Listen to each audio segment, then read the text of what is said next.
Hello student, most welcome करता हूँ आप सभी का बोर्ड ज्ञान अड्डा यूट्यूब चैनल पे।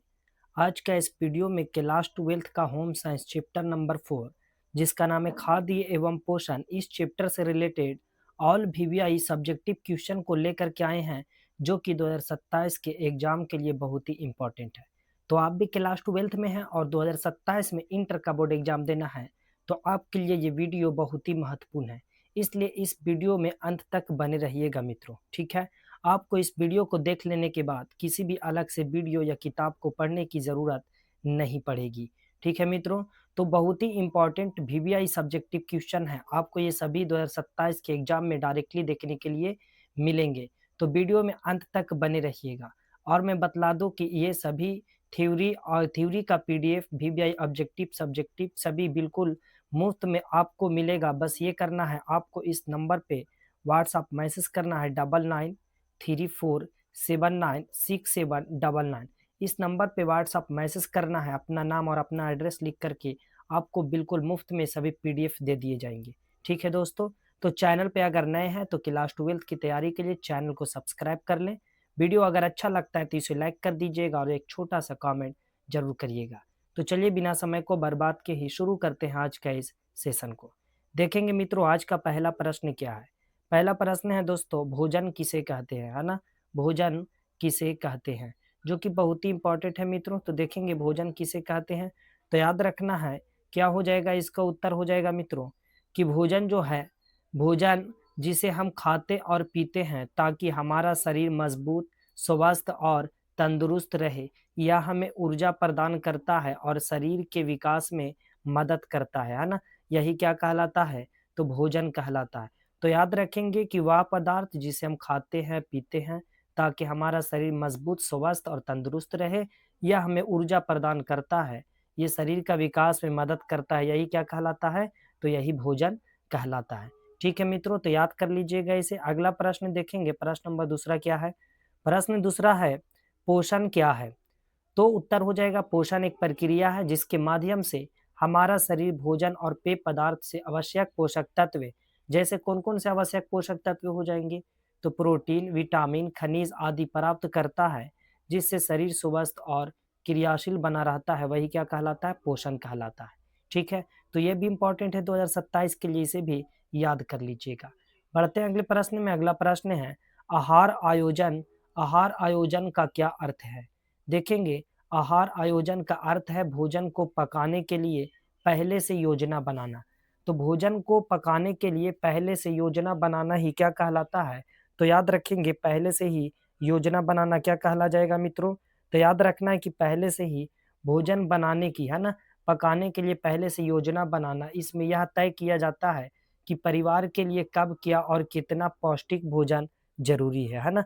कब, क्या और कितना पौष्टिक भोजन जो है वो ज़रूरी है, ये तय करना, है ना, क्या करना, तो ये तय करना, यही जो है ना इस पे निर्भर करता है मित्रों। ठीक है, तो याद रखेंगे कि कब हमें कौन सी भोजन और कौन से पोषक तत्व वाला पकाना है, इसी को आहार आयोजन कहा जाता है।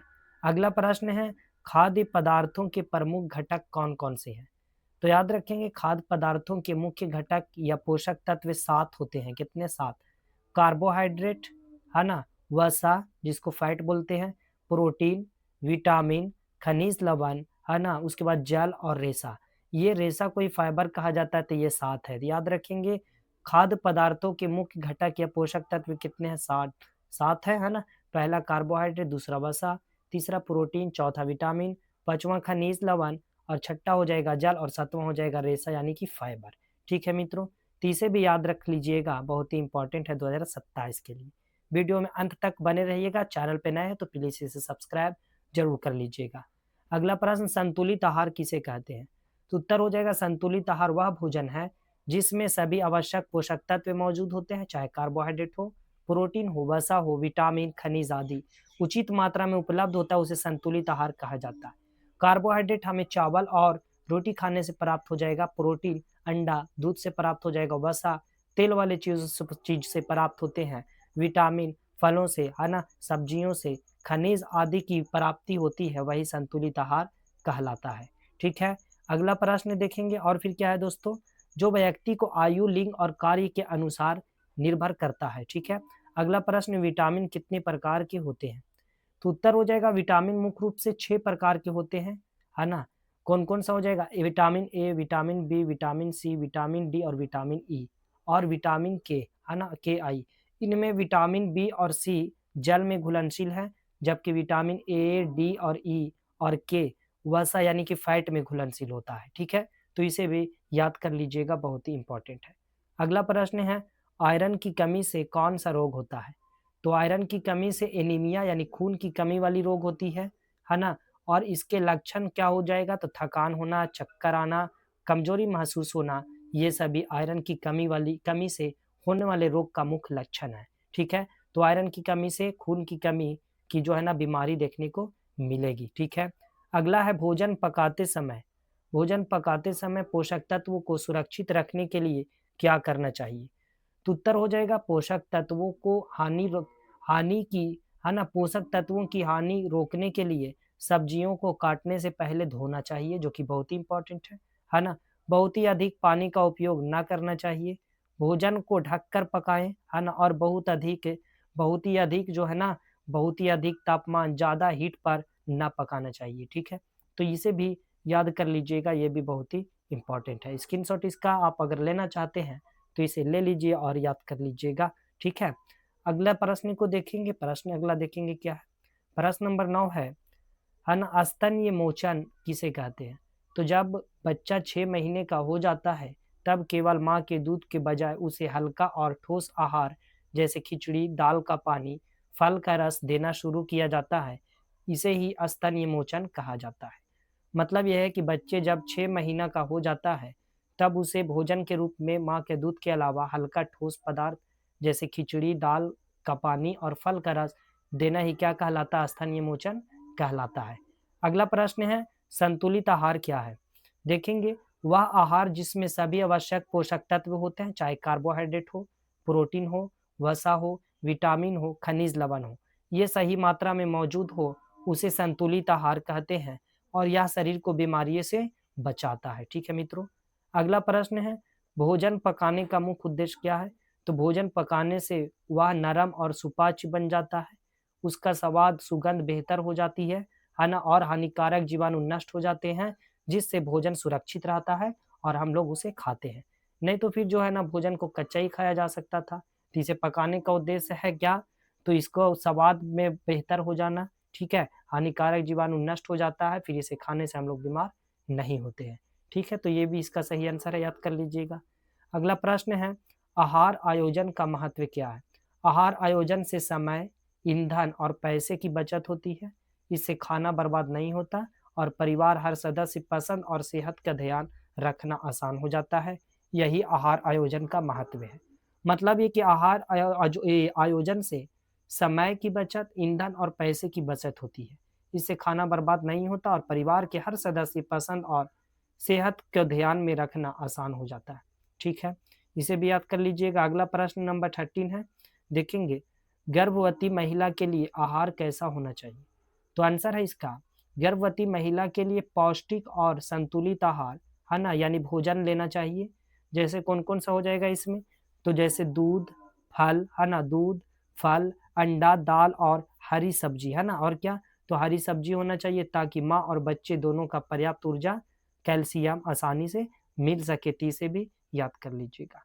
अगला प्रश्न, आहार आयोजन, है ना? क्या है? आहार आयोजन देखेंगे, प्रश्न है ना? मित्रों देखेंगे प्रश्न क्या है? आहार आयोजन को, है ना? क्या है? आहार आयोजन को प्रभावित करने वाले कारक कौन से हैं? है ना? आहार आयोजन को प्रभावित करने वाले कारक कौन से हैं? तो उत्तर हो जाएगा, इसे प्रभावित करने वाले मुख्य कारक है परिवार के सदस्यों की संख्या, परिवार के सदस्यों की आयु, शरीर का आकार, काम करने की प्रकृति, गतिविधियां और उपलब्ध आर्थिक स्थिति। ये सब आहार आयोजन का प्रभावित करने वाले कारक हैं। जैसे किसी भी व्यक्ति को आहार आयोजन प्रभावित किस प्रकार से, जैसे परिवार के सदस्य की संख्या कितनी है, परिवार के सदस्यों की आयु कितनी है, शरीर का आकार कैसा है, काम करने की प्रकृति, गतिविधि क्या है, कैसे काम करते हैं, क्या वो कुर्सी पर बैठकर कार्य करते हैं या किसी मेहनत का काम करते हैं, उसी पर जो है ना आहार आयोजन निर्भर करता है। तो इसे भी याद कर लीजिएगा। अगला प्रश्न है प्रश्न नंबर 15 और इस वीडियो का अंतिम प्रश्न है ये। देखेंगे प्रश्न है कि विटामिन की कमी से होने वाले कुछ रोग कौन से हैं?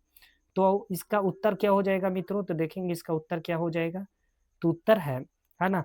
विटामिन ए की कमी से रतौंधी और एनीमिया, विटामिन बी की कमी से बेरी-बेरी, विटामिन सी की कमी से स्कर्वी यानी कि मसूड़ों में खून आना और विटामिन डी की कमी से बच्चों में रेक्टस यानी हड्डियों का कमज़ोर होना नामक रोग हो सकता है। ठीक है? तो इसे भी याद रखेंगे।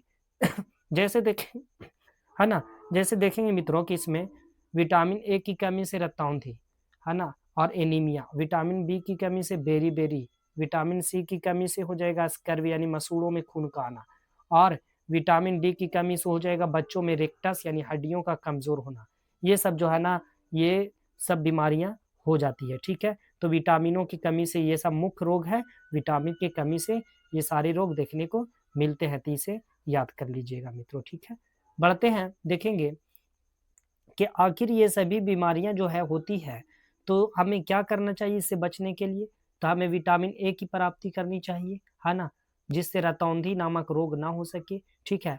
अगला विटामिन बी की कमी से भी तो रोग हो जाती है, इसलिए हमें इससे भी बचने के लिए हम विटामिन बी, विटामिन सी ताकि मसूड़ों में से खून आना ये बीमारी ना हो सके, है ना? विटामिन डी की कमी से बच्चों में रेक्टस रोग हो जाता है, हड्डियाँ कमज़ोर हो जाती है ना? और जिससे शरीर को हानि पहुँचता है, तो ये सभी से हमें बचना चाहिए। ठीक है मित्रों? तो ये था आज का वीडियो क्लास 12th का होम साइंस, है ना? क्लास 12th का होम साइंस चैप्टर नंबर 5 से रिलेटेड वीबीआई, है ना? चैप्टर नंबर 5 से रिलेटेड सभी वीबीआई सब्जेक्टिव प्रश्न था मित्रों, ठीक है? आप सभी को कैसा लगा एक छोटा-सा कमेंट ज़रूर करिएगा। चैनल पे अगर नए हैं तो क्लास 12th की तैयारी के लिए चैनल को सब्सक्राइब ज़रूर कर लीजिएगा, ठीक है? वीडियो अगर अच्छा लगा है तो इसे लाइक कर दें और पीडीएफ और नोट्स भी मुफ्त में प्राप्त करने के लिए जो मैंने पहले नंबर दिया था उस नंबर पे व्हाट्सअप मैसेज करें, नंबर 9934796799 इस नंबर पे व्हाट्सअप मैसेज करें, आपको बिल्कुल मुफ्त में ही पीडीएफ और नोट्स दे दिए जाएंगे, ठीक है? तो अगले वीडियो में मिलते हैं अगले वीडियो में मिलते हैं क्लास 12th का होम साइंस चैप्टर नंबर 6, है ना? चैप्टर नंबर 6 से रिलेटेड वीबीआई ऑब्जेक्टिव प्रश्न के साथ जो कि बहुत ही इंपॉर्टेंट होगा 2027 के एग्जाम के लिए। तो चैनल पे नए हैं तो सब्सक्राइब कर लें। तब तक के लिए पढ़ते रहें, मस्त रहें, स्वस्थ रहें। जय हिंद, वंदे मातरम।